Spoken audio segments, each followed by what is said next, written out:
And my mom used to always say when I was a kid that I hope you grow up and have a child just as bad, if not worse, than you. And I was like, nope, because God wouldn't do that to me. And I never did. Neither one of my kids, neither one of my kids is what I would call bad. My son may be mischievous, but he's not what I call bad. You know what I'm saying? I told him I was bad, my brother was bad. And you know this joker don't believe he was bad, by the way. He kills me with that. He swear that I'm like, bro, you is crazy. You better learn to accept your badness, because you was bad as hell. You used to do dumb stuff for no reason. I think it's just a boy way of rite of passage or something. We just do that. But it seemed like, to be honest, I told somebody else one time, it seemed like kids today were the ones that got some training or know how to act. It seemed like they act a lot better, like they more mature than we were when we were kids. Because we just do some dumb... Anything we seen on TV, dog, we would try it at least once. Anything. And I told them it was some guardian angels watching over us or something. Because I can't believe ain't nobody ever died or break a bone or something. It's just like something bad supposed to happen, like real bad. But it never did. But that's why I say... Yes, it did, Kane. What? Yes, it did. They got more information. When I jumped off that roof... Oh, that's true, too. That old garage over behind my dear house. Uh-huh. Jumped in that battery ass. I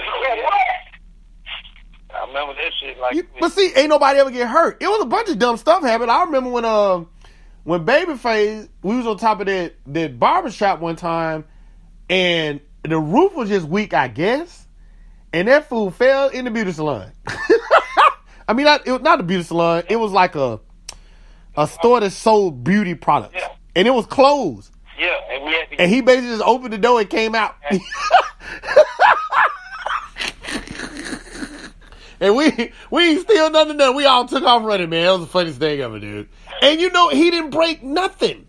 He fell from a 2-story building through the roof into the store, onto some shelves, and didn't hurt. It didn't break nothing.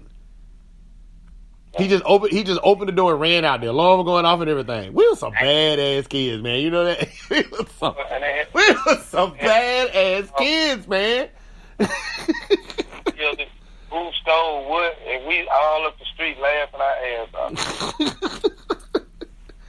I said, man, no, I told them that, man, my childhood don't mean nothing. I swear it don't. Because I promise we did some really dumb stuff. And very seldom did anybody ever get caught. You know? It's so much stuff my parents don't know about. Get it. Very seldom did anybody get caught. It didn't matter. But that I said, like that's why I said, like, my kids now, well, because they older now. I got older kids, by the way. Well, I got grown kids, but like my son and daughter's like the last Mohicans. My daughter, one of my daughters, always been the one you could just talk to. She's just always been that person. You ain't had to do a lot. Like, in fact, I'm sitting there thinking to myself, I'd probably count on one hand how many times I even had to whoop her. Because she just wouldn't do a lot of really dumb stuff.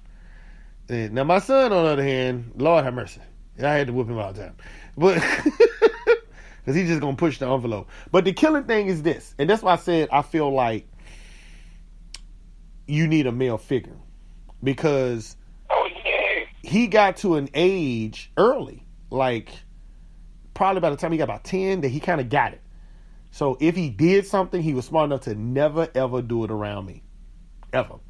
Ever since he probably like 9 or 10, he's never done anything around me. It always be somebody had to come get me and tell me what he's done.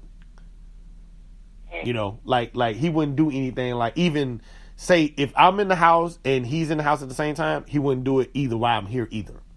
Like, even if I wouldn't, like, he could physically see me, him knowing I'm here or I'm at wherever he is, he wouldn't do it then either. He had to be away from me, and then he does it. And I used to use that, for example, with people. I'll tell them, that's your proof. Yeah. I tell people, just think on it. Think on it. If you have a male child and his father's actually in his life, think to yourself, when does he really act a fool? When does he really act out in a bad way? Does he ever do it in front of him? And you're going to be like, nah. Not by the once he got to be about 9 or 10, that's over with. He's smart enough to go. I'm not gonna do that in front of him. And see, that's what you want, because the more he's involved and he see that he's involved, the less and less is gonna happen. You know what I mean? Of course, like when when a boy get a certain age, he's smelling himself because he getting size, getting big, getting a little hair on his wing. You know what I'm saying? I mean, so he gonna be smelling himself a little bit. So he gonna try a little stuff here and there. But long as he has that figure that can come and talk him through it, and eventually he gonna get to the age, like I say, probably around 15, that they got sense enough to actually listen to words now. Because everybody knows men mature slower than females do. So it take us a minute to get there. It seems like girls kind of usually get it around about 12, maybe 11, somewhere up in there, when they seem like they kind of get it, where you can start just talking and you don't have to do so much like punishing. But hell, at any age, one of my favorite ways to punish is taking stuff. Get them enough. You got to get them enough of something that you can take something that they miss, that they feel like, which is today is a phone. And let me ask y'all this, man, before I forget, while you was talking about, the male figure or the male.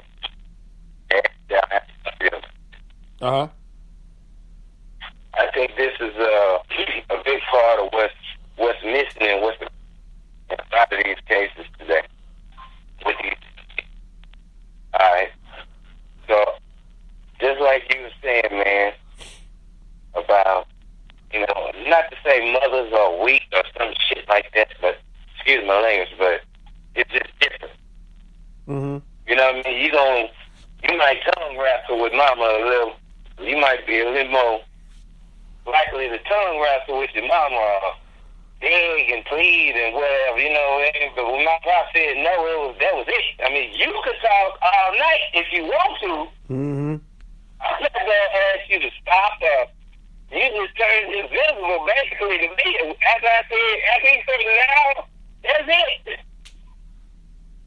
Yep. I understood that, but with my mama, you could, negotiate and work and, pretty much get your way eventually. But you need that strong energy. But what I'm getting to is this. A lot of lessons are unspoken. You know what I mean? You need that presence that'll put the cap on that adrenaline, that anger. You know what I'm talking about? Like when you get hot and you ready to hurt somebody, you know what I'm saying? Yeah. You need that figure there that not necessarily has to say something that make you self-regulate. You know what I mean? Yeah. That make you keep that silence or that destructive, what can be destructive energy, make you keep it to yourself, you know what I mean, or direct it into a positive way. Wow. And I think that's what a lot of these young men are missing. You know what I mean? A lot of them are emotional, especially because, kids are more what they see, not so much what you tell them. You know what I mean? Yeah. So if you got somebody that's coming at them,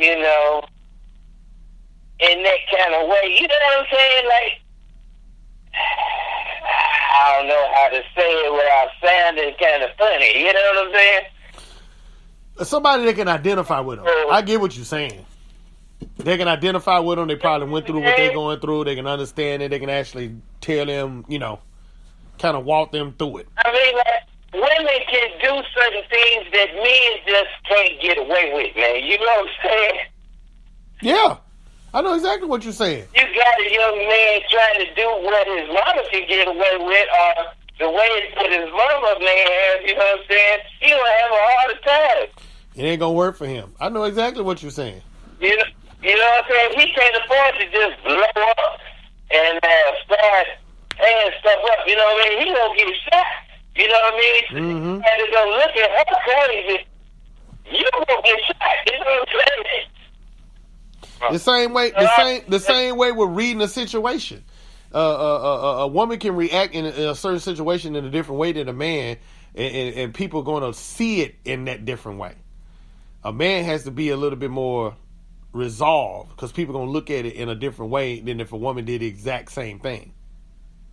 I get exactly what you're saying. got that thing getting it, man. You know what I'm saying? And you couple that with hormones and firearms, you know what I'm saying? Mm-hmm. And that's a volatile situation, man. So we're little stuff, man. I mean, these kids, man, and people been getting shot, man. You know, folks been getting shot since we was kids, man. You know what I'm talking about? Mm-hmm. Right. So that ain't nothing new, but I don't know, man. They shooting each other for clout now. Is that what it is? Well. Just like you said, Smoke. It all bags all the way back down to one thing. That father thing. No matter how you do it, no matter which way you turn, it all comes around. So there's two people in there, not one. No matter which way you turn, it's a difference. But you know what? Even if it is one, you got to be a woman that got the common sense to involve some men in these children's lives. You know what I'm talking about? Even if it ain't a man at the house, you need to put some decent men in their lives. You know what I'm talking about? Mm-hmm. See, that's the thing. That's the thing right there. So, okay, you can use us three for prime example. The way we were raised, you got kids, I got kids, can't get kids. All right, now, we all may have nephews, nieces, little kids, yeah. But you also have to look at the situation how the other person is going to respond to you trying to participate in their kids' life. See, a lot of the stuff now, if you're trying to show a kid the right way to go, and they may be listening to you, but then you got that parent over there. You don't be telling my son this shit. Oh, no. I ain't got that kind of family. No, I know we ain't got that kind of family. I'm just saying that. It's out there. See, that's, once again, our upbringing and our family values, we still pass on. But what for those people that didn't have those values? They can't pass it on. You see what I'm saying? Mm-hmm. But you're parent. So if you don't have that bag, you can't pass it on. And then here's another twist. And you ain't got no respect for it. Right. Here's another twist to that same thing, which is at the same time. You also have to realize mama now is 16, 15, 14, 17. Mama's back when we came up, 21, 25, 30. They were older. You had a few that was 18. You didn't have too many that was 14. You didn't have too many like this.